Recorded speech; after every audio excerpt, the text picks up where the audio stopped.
We had met only a few weeks after I had started my first job after graduating from college. I had found no difficulty in getting my first real position after a number of experience-type jobs, and I was very grateful for all of the people who had insisted I continue on with my studies so that I would have a much better run through life. I, of course, didn't believe them, but for some reason, I persisted where necessary and then found myself graduating with honors. I had made it big time. Stephanie worked as an assistant in an exclusive frock salon which served the rich and famous. She had been there for 2 years and had settled in very well. She loved the work and the people she met. I had met up with Stephanie quite by accident. She had decided to eat her lunch at a local cafe which was not far from her work. She was sitting at a table with one of her friends when the friend turned to me, sitting at the next table, and asked me if I would pass them the sugar for their coffee. Of course, I obliged and received a beaming smile of thanks from both of the girls. Not long after I had passed the sugar, I realized I needed some for my own coffee. When I stood up and came over to their table, I could have just reached over and grabbed it myself, but didn't, and began to ask for the sugar, and Stephanie, in a playful mood, told me they didn't have any sugar and promptly hid the container in her lap.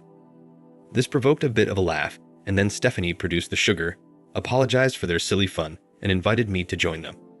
I couldn't resist. After the introductions and a little idle chatter about where I and they worked, and more silly questions about what we liked in TV and live shows, the girls decided it was time for them to return to their respective work. They thanked me for talking to them and left. I couldn't help but watch them go with just a little flutter in my heart. I had really enjoyed their company, even for such a short time.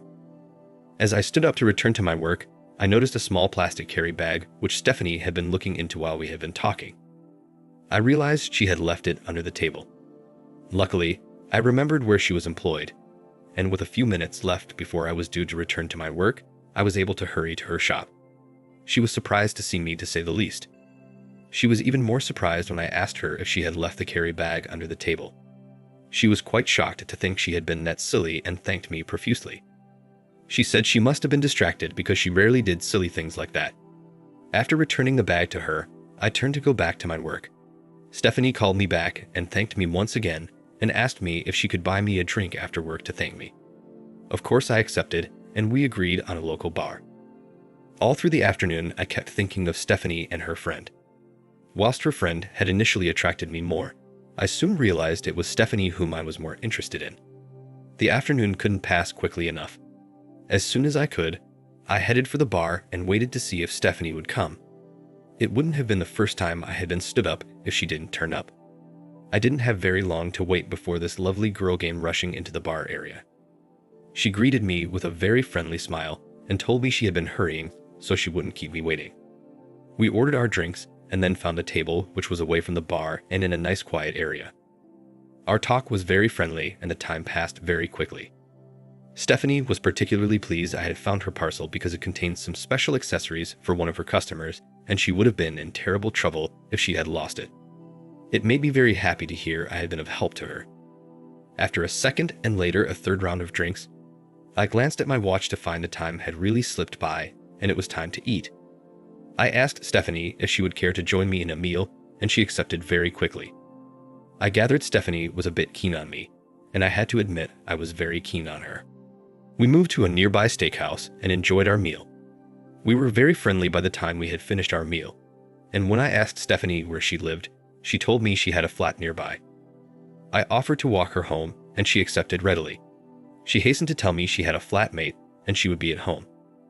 I guess this was to tell me she wasn't available that night. Anyway, we walked the 5 blocks and hardly noticed the distance at all.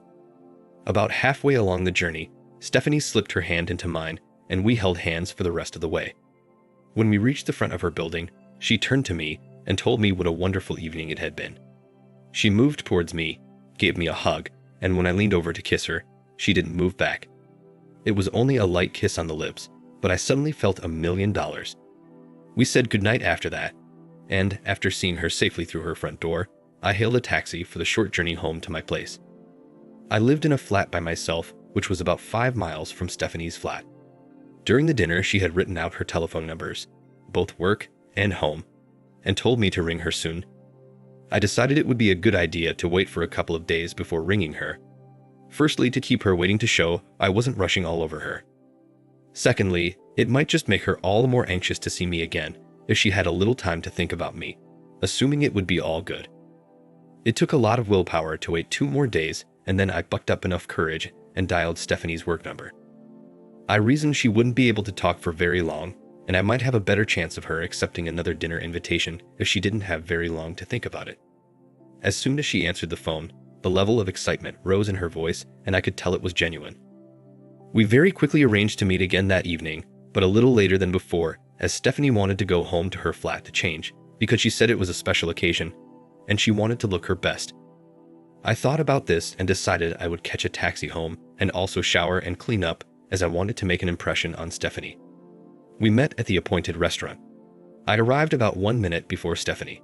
She looked really wonderful. She had obviously taken a deal of trouble in making herself look attractive, and she had succeeded with the final result. She looked great. She was dressed in a black cocktail dress, which was quite short, well above her knees, and the top was slightly low-cut and held up with 2 spaghetti straps.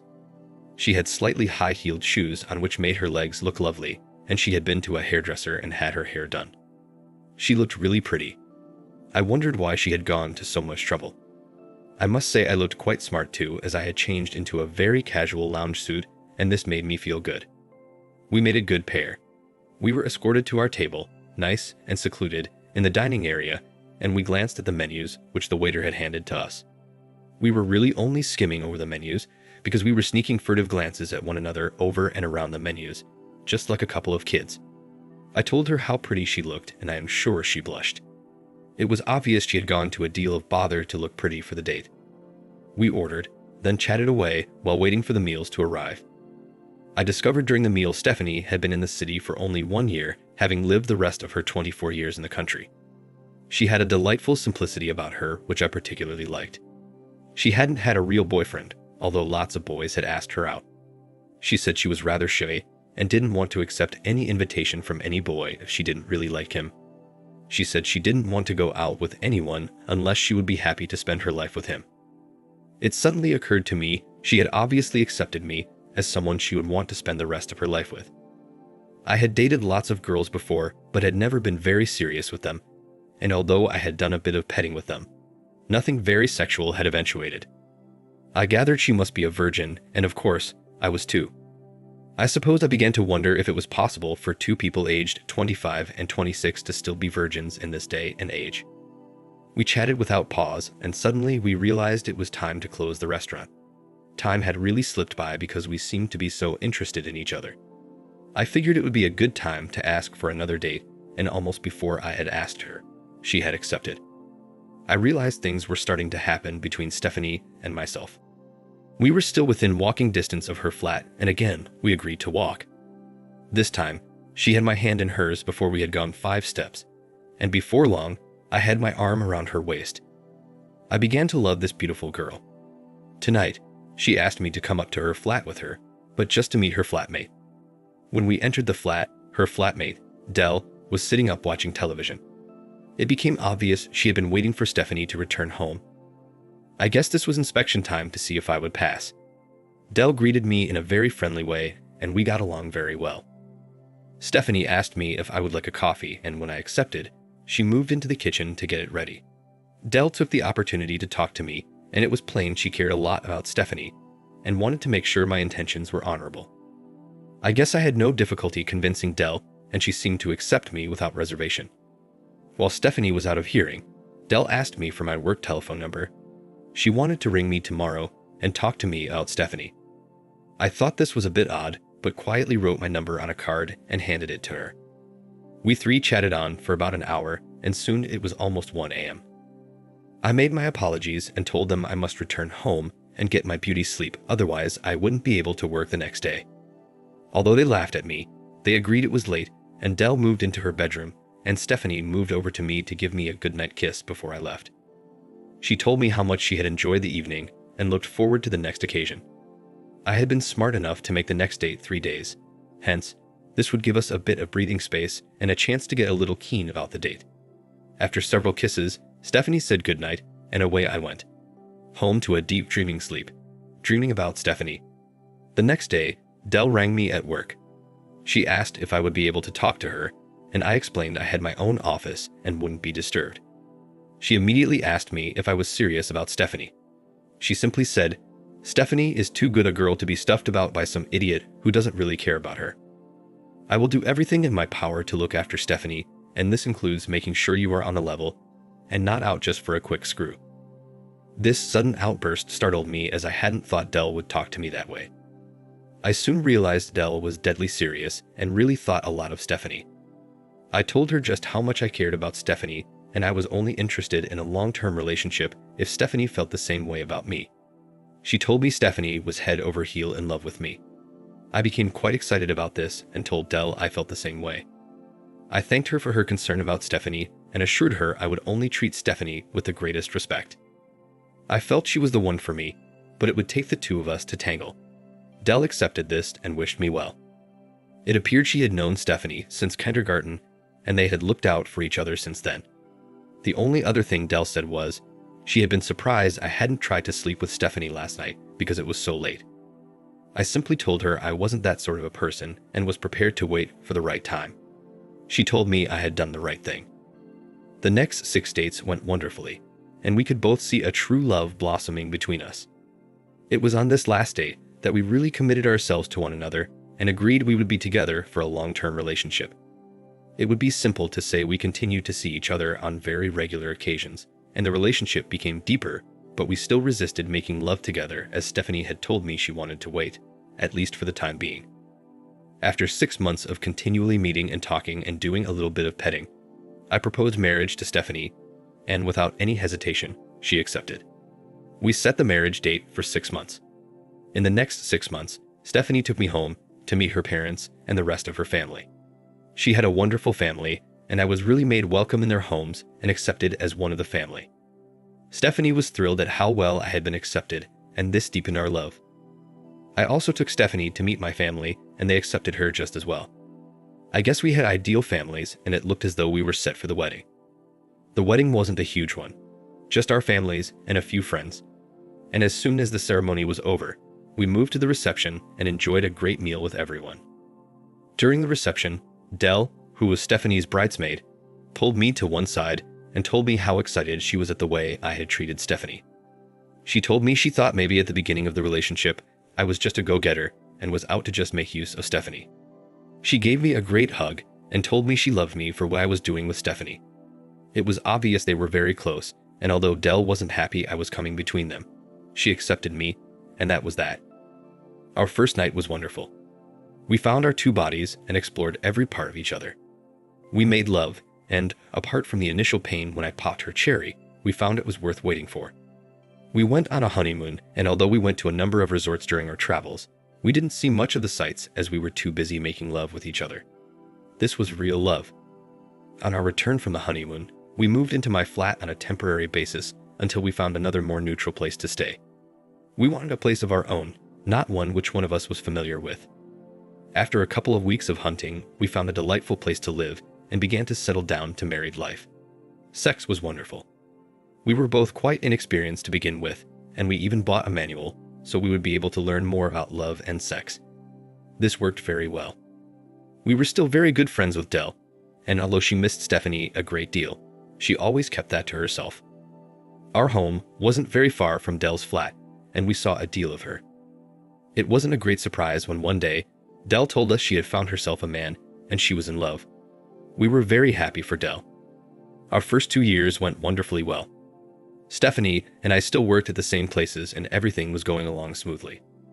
Stephanie was now managing not only the shop she had been working in, but we had bought another similar business in another suburb, not far from where we lived, and now we had a fashion shop of our own.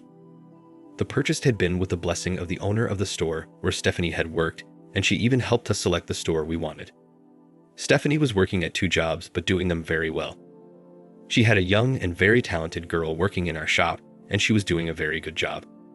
Suddenly, trouble reared its head.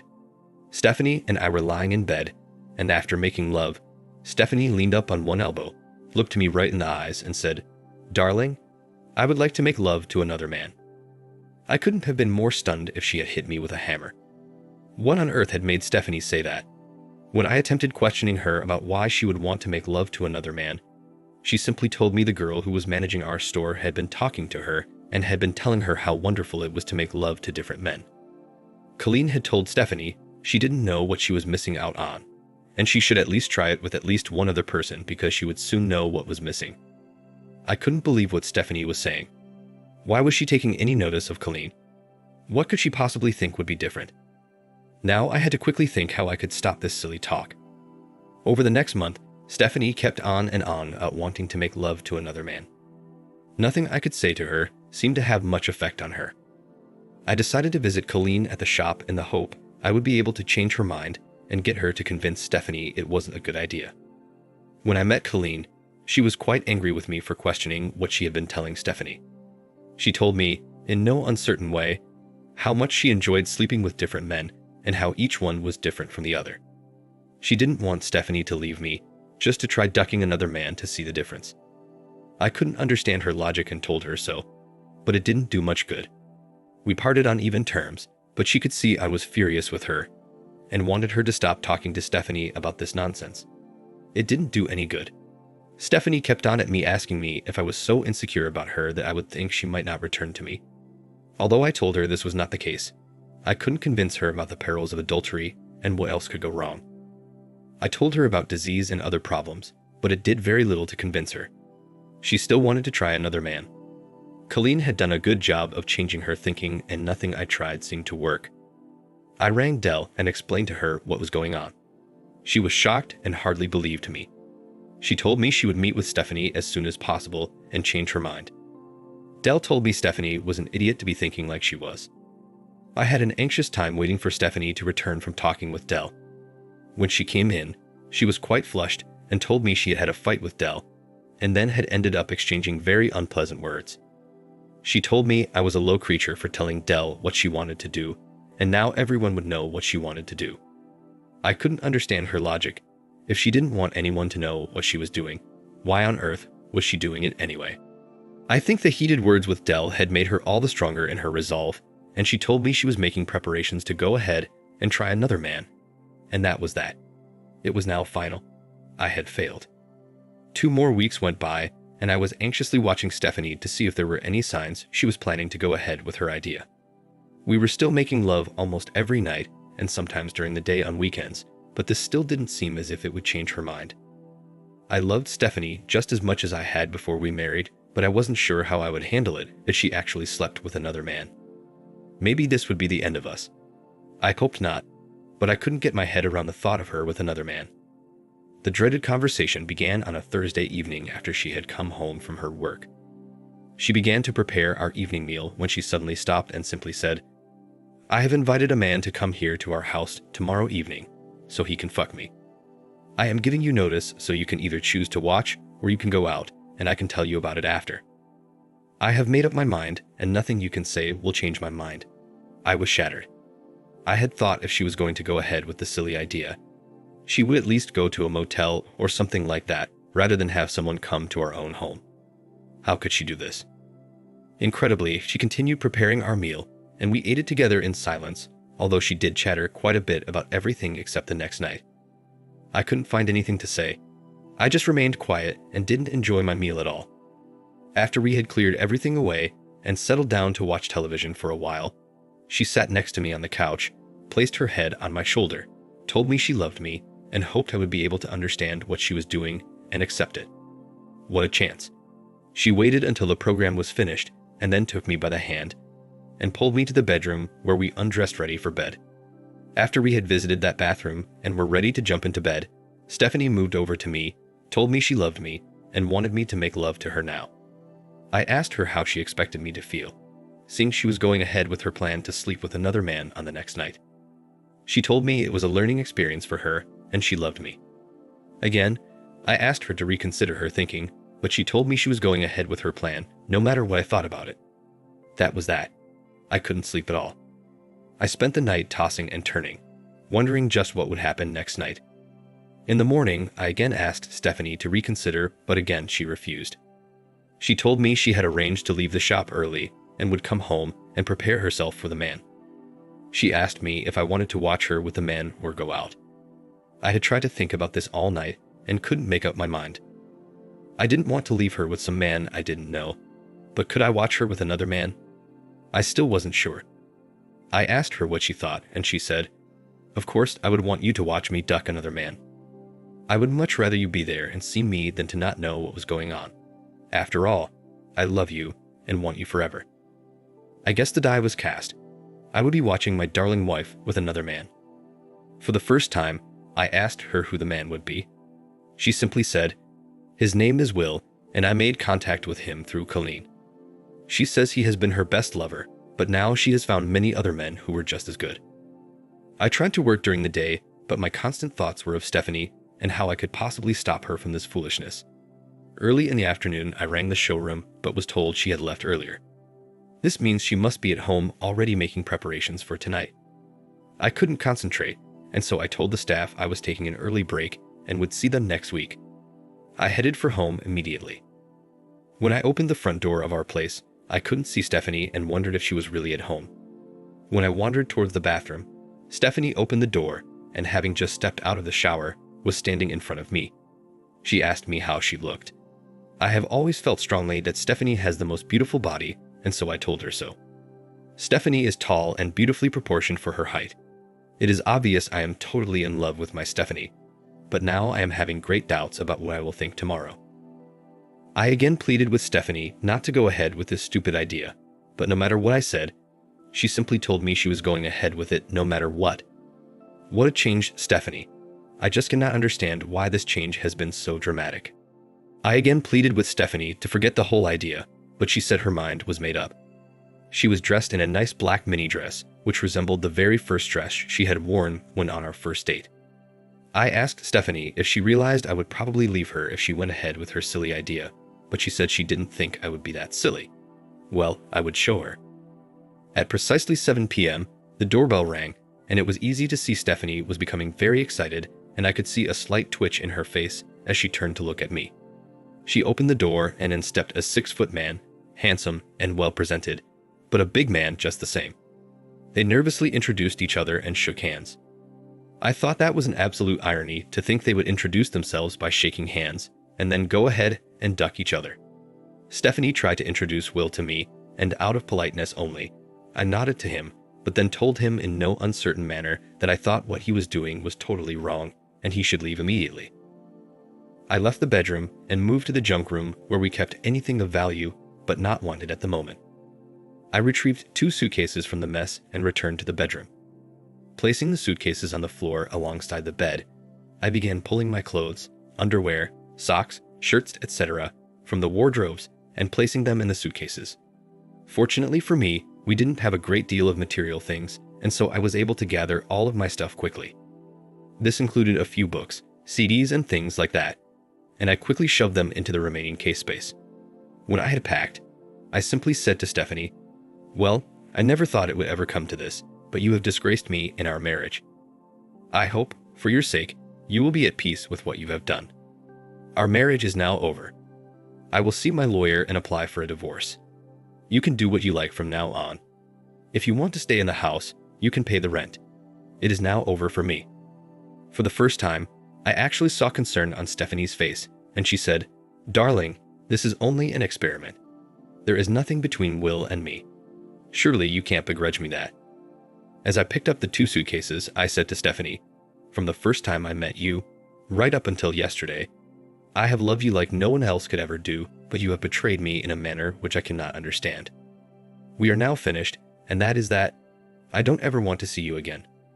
With that said, I stamped out of the bedroom and moved out of the house and her life. I didn't have any bother finding a motel for the night. In fact, I booked for a week. I began unpacking my suitcases and set up the motel room as my home for a week at least. Perhaps it wouldn't be so bad after all. Now I had to erase the image of Stephanie completely. There was no turning back. There were a number of motels in our city, and it would take Stephanie a long while to locate me if she ever did. On Monday morning, I went to work as usual. After about an hour of not working, simply trying to fathom out what I should do now, I called all of the staff into the general office. I made an announcement to them telling them I had split from Stephanie and from now on, I would appreciate it if there was no reference to Stephanie from anyone. I also instructed the receptionist not to put any call from Stephanie through to me. The staff was stunned by my announcement. They all knew how devoted we were to one another, and this was a complete surprise. It was very uncomfortable working in the office because the staff tended to avoid me, not because they didn't like me, but mainly, I guess because they were frightened to talk to me for fear they would mention Stephanie. I solved this problem after the third day by telling them all I was taking 3 weeks leave, and they wouldn't see me for that period. My closest associate came into my office and closed the door. He was probably the only one close enough to me to understand just what I was going through. He sat down and told me he was shocked by the events of the last couple of days, and he thought my idea of taking some leave was a good one. He also suggested I go on a holiday and move as far as possible from our city. He said he would keep in touch with me on my holiday to let me know if anything of importance needed to be attended to, but mainly, I should try to forget the past. As he was leaving, he turned back at the door and said quietly, "Julie, our receptionist, has taken over 40 calls from Stephanie since Monday morning. She has done a marvelous job of blocking her, but it is a big strain on her. I am sure she will be relieved when she can tell Stephanie truthfully you are not here." I was a bit surprised that Stephanie would try so hard to contact me, but it was of no use now. I contacted my lawyer and asked him to arrange for divorce papers to be served on Stephanie as soon as possible. I didn't give him any details except that it had to be done as quickly as possible. He said there was a waiting period and explained a few of the complications of divorce, but I simply told him to go ahead when he could. I left on my holiday the next day. I booked on a boat cruise for 2 weeks and managed to meet lots of interesting people, but didn't get involved with anyone. I couldn't trust myself to trust anybody now. I knew I would get over this in time, but this was not the right time. A full year down the track, the divorce does come through. Stephanie and I are no longer married. In the meantime, I have met a wonderful, understanding lady who is fully aware of my situation. She is in no hurry to do anything of a permanent nature, but she is a wonderful companion. When I make love to her, I can't help thinking of Stephanie. I have slowly learned to call up a mental image of Stephanie impaled by another man whilst I am making love, and this has the effect of removing Stephanie from my mind at the time. I have read lots of stories about men wanting their wife to be ducked by another man. I don't have any religious or anti-views, but I cannot understand how any man who really loves his wife would allow her to be ducked by another man and enjoy it. I can't erase Stephanie completely. I am just hoping time will be the great healer. Thank you for watching. Like, share, and subscribe to listen to more stories. Take care.